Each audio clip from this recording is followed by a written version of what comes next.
আপনারা ভালো আছেন? আপনাদের যে সন্তান বাইজিৎ ওর আমরা পিত্তথলির সার্জারিটা ল্যাপারোস্কোপির মাধ্যমে শেষ করেছি, অর্থাৎ পেট না কেটে বের করে নিয়ে আসছি। কিন্তু আপনারা একটা মজার জিনিস দেখবেন, সেটা হচ্ছে আপনারা তো জানেন যে পিত্তথলির ভিতরে পিত্তরস থাকে। কি থাকে? পিত্তরস। পিত্তরসের রং কি বলেন তো?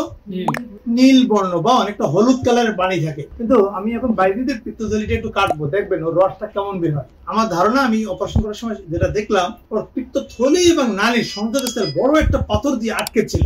ফলে লিভার থেকে তৈরি হওয়া পিত্তরস নালী হয়ে পিত্তথলিতে যেতে পারছিল না, যেহেতু ওই পাথর দিয়ে আটকে ছিল। আর পিত্তথলির ভিতরে আটকে যাওয়ার আগ পর্যন্ত যে পিত্তরসটা ছিল, সেই পিত্তরসটা পিত্তথলির ওয়াল অ্যাবজর্ব করে নিয়ে গেছে। পরবর্তীতে সেই পিত্তথলি আবার মিউকাস সিক্রেশন করে মিউকোসিল ফর্মেশন করেছে। এটা পিত্তথলির পাথরের এক ধরনের জটিল। আমরা একটু কাটি দেখেন। এবং অপারেশনটা করতে গিয়ে আমরা অনেকটা সমস্যার ভিতরে পড়ছি, কিন্তু আলহামদুলিল্লাহ এই কাজটা যেহেতু আমি নিয়মিত করি, সেজন্য বড় কোনো সমস্যা হয়নি। আচ্ছা দেখেন যে কি বের হয়। এই দেখেন, শুধু পাথরগুলো বের হচ্ছে, ওই যে রসগুলো কিছুটা বের হয়ে গেছে। তারপর ওই যে দেখেন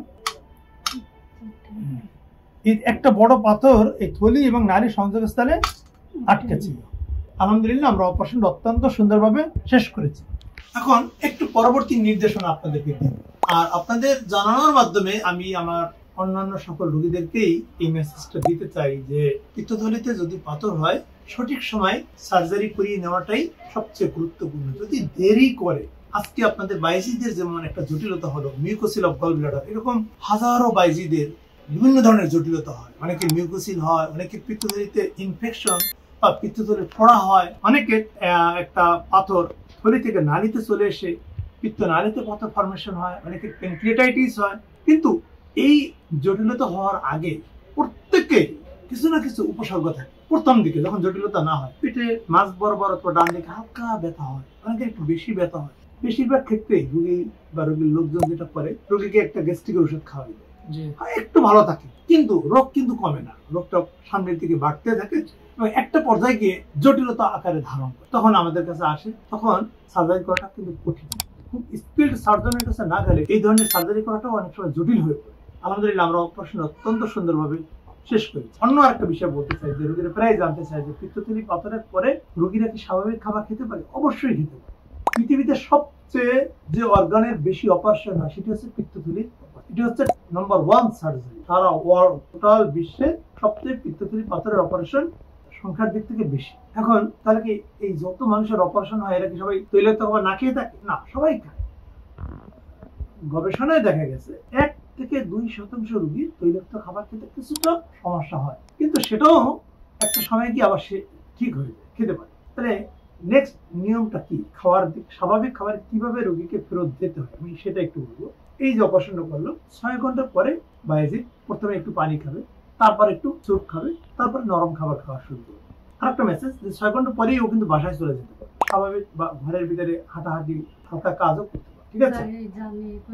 হ্যাঁ, ডেফিনেটলি অবশ্যই যেতে পারবে, কোনো সমস্যা নেই। আমাদের অনেক দূর থেকে আসে এবং তারা সার্জারি করে চলেও যায়, কোনো সমস্যা নেই, কোনো সমস্যা নেই। কাল সকালে চলে যেতে পারবে। ঠিক আছে? যে বিষয়টি বলতেছিলাম যে নেক্সট 7 দিন অতিরিক্ত তৈলাক্ত খাবার খাবে না। যেমন গরুর মাংস, খাসির মাংস, পোলাও, কোরমা, বিরিয়ানি, তেহরি, ডিমের কুসুম বা ডুবো তৈলে তৈরি করা খাবার। কি হতে পারে? Singara, puri, samosa, puri, chicken fry, french fry, fast food, এই জাতীয় খাবার অ্যাভয়েড করবে। তার পরিবর্তে সে একটু নরম খাবার খাবে, কম ঝাল, মশলা, তৈল দিয়ে রান্না করা তরকারি, সব ধরনের তরকারি খেতে পারবে, মাছ, মুরগির মাংস খেতে পারবে, বাট ঝালের পরিমাণ, তৈলের পরিমাণ একটু কম। আর দিনের বেলা একটু বেশি করে পানি খাবে। আর আরেকটা ব্যাপার বলি যে স্বাভাবিক আমরা বাঙালিরা যেভাবে 3 বেলা খাবার খেতে অভ্যস্ত, এই 7 দিন 3 বেলা না খেয়ে একটু কম কম করে 5 বার খাবে আর বেশি করে পানি খাবে। 7 দিন পরে যে ছোট ছোট 2-3 স্টিচ দেওয়া থাকে, স্টিচ গুলো কেটে আবার আসে আগে খাবারে ফেরত যায়। আগে যেভাবে মুরগির মাংস খেতে বা গরুর মাংস, পোলাও, কোরমা, বিরিয়ানি, সব খাবার এসে আবার ব্যাক। তৈলের মধ্যে কোনো ব্যবধান আছে না? কোনো তৈলের ভিতরে কোনো ব্যবধান নাই, এটা একটা ভুয়া ধারণা। স্বাভাবিক যে তৈল দিয়ে আমরা খাবার খেতে অভ্যস্ত, এই ধরনের তৈল দিয়েই খাবার রান্না করা, আলাদা কোনো খাবার রান্না করা বা আলাদা কোনো তৈল দরকার নেই। আর যেটি বলছেন যে সেলাইটা আপনি কোথায় কাটাবেন, যেমন আপনি অনেক দূর থেকে আসছেন, তাই না? এটা আমরা বলি এই অপারেশনটা যেহেতু ভেরি সিম্পল, ছোট ছোট 3টে স্টিচ দেওয়া, আপনি আপনার এলাকার কোনো একটি ক্লিনিকে গিয়ে কোনো একজন চিকিৎসকের মাধ্যমে সরকারি অথবা কোনো একটা সরকারি হসপিটালে গিয়েও আপনি সেলাইগুলো কাটিয়ে নিতে, এটা ভয়ের কিছু নেই। আরেকটা Very হচ্ছে simple. তো মাদ্রাসা ছাত্র স্টুডেন্ট জি, সামনে আছে এখন এই মুহূর্তে মাদ্রাসা লেখাপড়া থাকা বা খাওয়া বা যাওয়া কোনো সমস্যা নেই। 5 দিন পর থেকে মাদ্রাসায় আসা যাওয়া করবে। বাসায় 4-5 দিন থাকুক, 4-5 দিন পর থেকে আসা যাওয়া করবে। ঠিক আছে, আমার মনে হয় বুঝতে পারলেন যে পিত্তথলিতে পাথর থাকলে সঠিক সময়ে চিকিৎসা নেওয়াটাই গুরুত্বপূর্ণ এবং রোগীর কষ্ট অনেকটা কমে আসে। দ্বিতীয়ত, রোগী অপারেশন পর কিভাবে খাওয়া শুরু করবে, প্রথম 7 দিন কি খাবে, 7 দিন পর থেকে সে কি খাবে, স্বাভাবিক খাবার শুরু করবে। ঠিক আছে, ভালো থাকুন। আর আমাদের উপর আপনাদের আস্থা থাকার জন্য আপনাদের অসংখ্য ধন্যবাদ। আপনার মতো ডাক্তার ভালো থাকুন। অনেকটা সুস্থ হয়ে গেছি, সারা কথা শুনে